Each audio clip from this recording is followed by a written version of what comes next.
Hey guys, so as you all know, the Philippine market has massively crashed, and but it's not just the Philippine markets, it's markets all around the world. And as you all know, it's brought about by the coronavirus. And here's the thing, here's what's so interesting about it. A lot of people were thinking that it would be the trade war that would cause the economies to collapse, that would cause the next crash. A lot of people also thought that it would be the US student debt crisis that would cause it to crash. But as you all know, no one has a crystal ball on how things will go. No one can actually forecast, predict how things will happen. People can have their own assumptions, but you will only know when you're already on the thick of that crisis. That's why at the end of the day, what you're supposed to do is still protect your cash, protect your portfolio, protect the money that you have. That's why it's all about the strategy that you're supposed to deploy when things like this will happen. Because at the end of the day, it's not a question whether recessions happen. It's not a question whether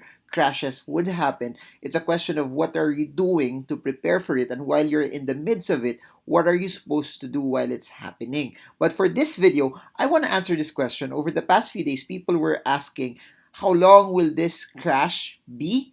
How big will the drop be? How much losses will the market take in general, and when will it start to reverse? To answer that question is to all of those answers, I don't know.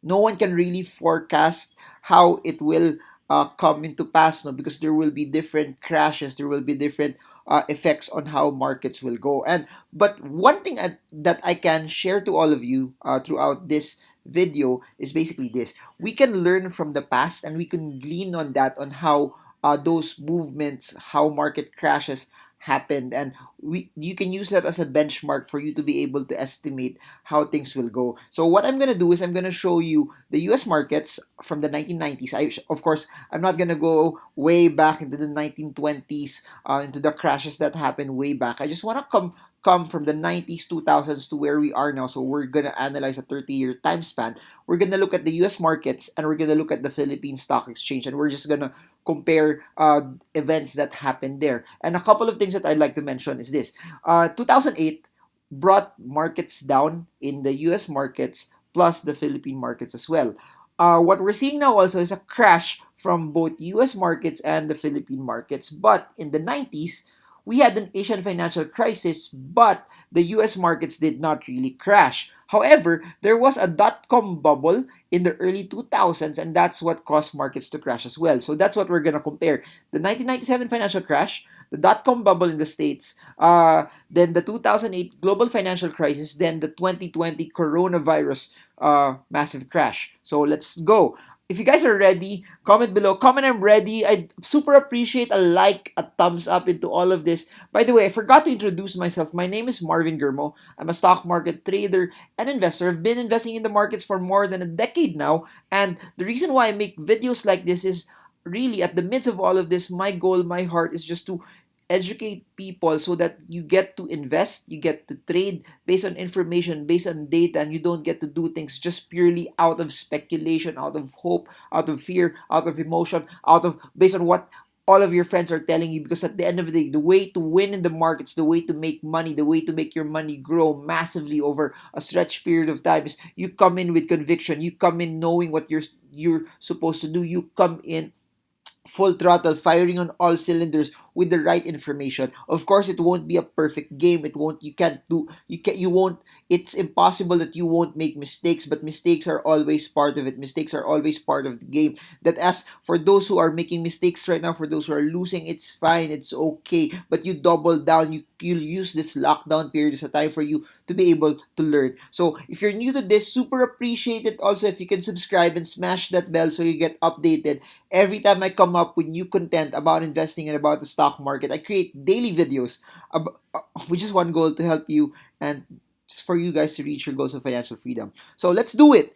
First of all, the 2001 crash. If you try to see everything here, you will see that, at this point in time, the Dow Jones was at the 10,000 mark. This was at the end of 1999. This was November 1999. Then suddenly, this was at its peak, measuring it to the lowest point. The drop happened to its lowest point to around 7,591.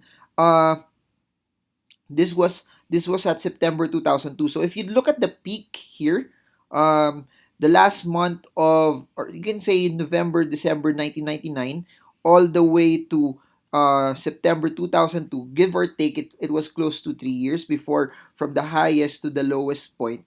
And it dropped from, if you notice it here, this is from 10,877, 10, let me fix it there, 11,497 to the lowest point, which was around 7,591. So if you notice it, the drop brought it from 11 plus to 7.5, which was quite massive already from that time. Now, let me try to, I want to try to compute it also for you para we're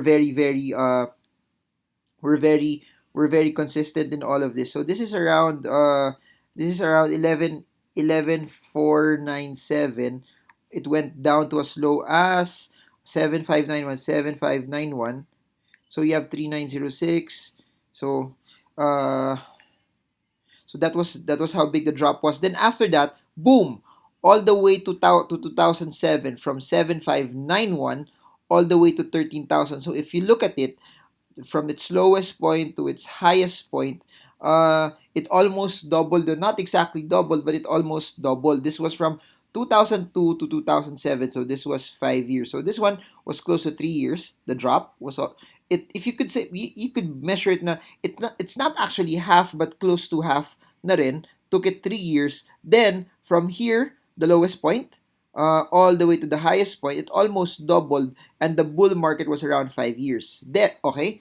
Now let's try to at least measure the 1997 Asian financial crisis naman. So for the 1997 Asian financial crisis, the thing, for you to see where the lowest point was before the Asian financial crisis happened was here. As you all know, in the early 90s, the Philippine economy was so bad. We came from martial law. Everything was so bad at that time. There was so much coup d'etats. There were a lot of brownouts in the early 90s. The economy was really, really, really bad. But at that time, the index was so low. It was around, the lowest point was around 548. This was at the 1990s. Then it went up already as high as here, 1994. But if you try to measure the peak, the highest was 1997. For those who use technical analysis, from 1994 to 1997, the market was virtually sideways. No, so if you'd like to try to measure it from here, from the 1990s to 1994, the upward swing was around 3-4 years, which brought the markets from 751 all the way to 3241. So that was around 7+ years. However, uh, if you'll try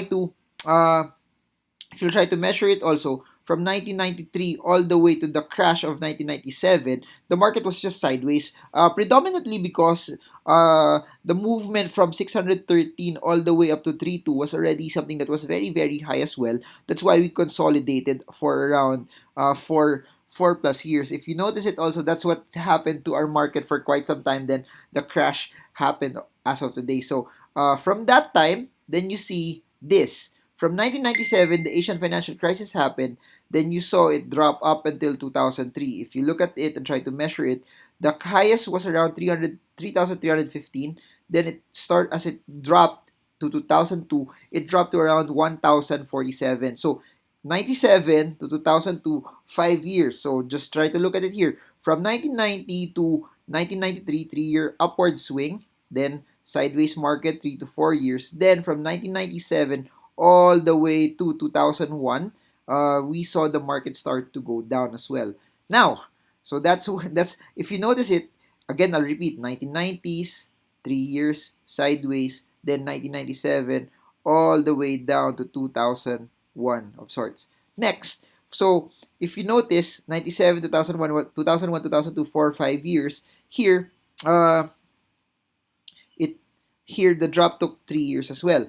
Anyways, then the market started to rally 2003 sa US markets. We're back in the US markets. 2003 to 2007, it went from 8,600 doubling to around 13,371. Took 5 years. Then after that, the global crisis happened. So from 2007, the markets dropped to 2009, March 2009. If you try to measure it here, 13,895 all the way down to 7,000, which was relatively half. But this one was shorter. No, if you try to look at it also and you try to measure it, this drop was around September 2007, then all the way to February 2009. So if you notice it, it took less than 2 years, or even took less than 18 months for it to bottom out. Then it started its large, massive swing. From 2009, this was something that's very long, all the way to where we are today, 2020. If you notice it, 2020, let me try to extend. May parang I wanted to fix something here. There you go.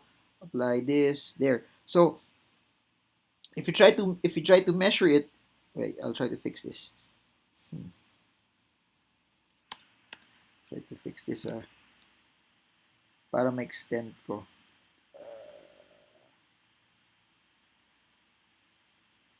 There. Anyways, from here 2009 all the way here, 11 plus years of massive upward swings from 7,000 all the way up to 28. So if you notice it, times 4 of from the crash, but it took 11 years for this entire bull market to just come to a screeching halt. Now, from 28, this is where it is right now. The this is where the drop is. It's at 19,173. If you notice it, from 28 to 19,000, it's not yet where the halfway mark is. The halfway mark should put it around 14,000. It's already close. If you check it here, from 11 to around 7, nearly half. From here to here, nearly half as well. So this large drop, this large crash, again, is because of the coronavirus. It took it from 28 to 19. So if it crashes to close to half, where it's still not yet there. If we look at the Philippine markets altogether, here 2007, same, it's very consistent. 3.7 all the way to its lowest point, 1.8 to 2009. So this one, nabutan ko na to. I was already investing in this period. So this was around 50 plus percent, same, almost the same period, because it almost the same period as the States. Took more than a year plus for the drop as well. If you notice it also, this one from 2009, sa atin, it was shorter. The peak was 2018, then after we started to go down already. But here's the thing.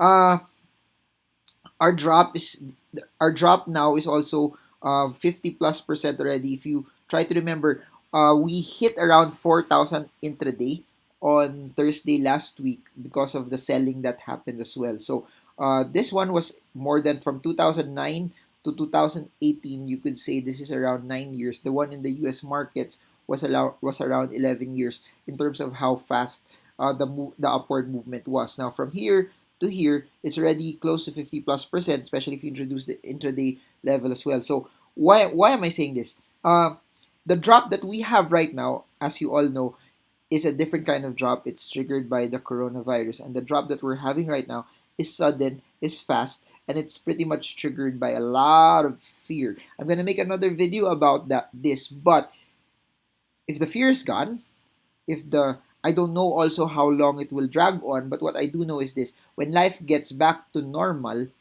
a lot of people who did not spend will start spending up again, and there could be a possibility that we could see the market start to zoom up again.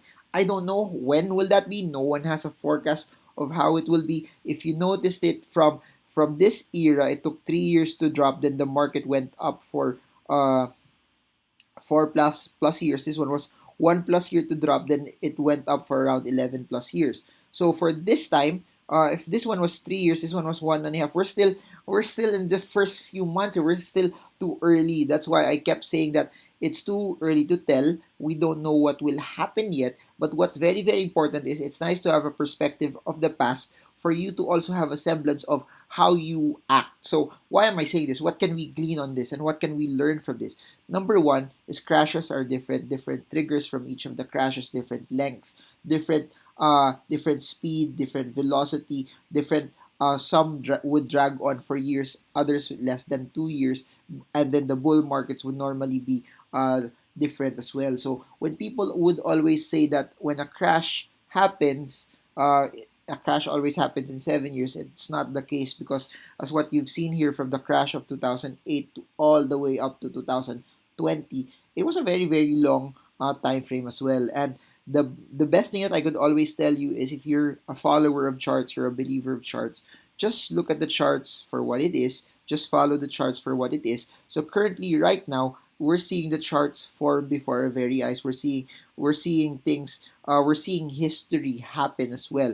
So I don't know how low could this be, but what I do know is this: the upward trend, the sideways trend is over. We're now seeing the markets drop, and and should it continue to drop, which there's still a possibility that it will, history is also telling us that it will also go up. It's not a question of when it will go up, it's only a question, it's not a question of if it will go up, it's only a question of when. So whether you're an investor that want to come in where there's maximum fear and have the patience to wait it out until you see the market start to go back up again, or you are a position trader and you're waiting up until the market starts to reverse, and that's where you start to come in as well. So comment below if you guys have questions on this, and I'm gonna try to make more and more videos, guys, during this lockout period. I'm gonna try to flood social media with so much information. I'm gonna try to flood social media to give you as much information as possible, because at the end of the day, that's how you can combat all of this. You just need to take the time for you to be able to learn, to be able to having information, having data. I really believe combats fear. Having information, having data combats a lot of anxiety around you. So I hope that this video gave you enough insight in order for you to be able to decide properly. I hope this video gave you enough insight also in order for you to be able to have conviction that even if markets drop, guess what? It will always come back, and you need to follow your plan. You need to follow your strategy. Whether you're an investor who's buying based on valuations, growth, dividends, etc., or you are a trader who's buying based on support and resistance levels, or you are a trader who's buying off following the trend. So I guess that's it. If you guys have any questions, comment below. If this video gave you so much value, super appreciated if you could press the like button, so that more and more Filipinos get educated as well via YouTube. Because at the end of the day, that's the heart, that's the goal, that's the narrative on why I've been making videos like this. Because Filipinos deserve better. Filipinos deserve as much information as they can for them to win. So that's it for now. This is Marvin Germo, stuck at home, making videos for all of you guys. And I hope this video helps you trade well, trade strong, trade smart.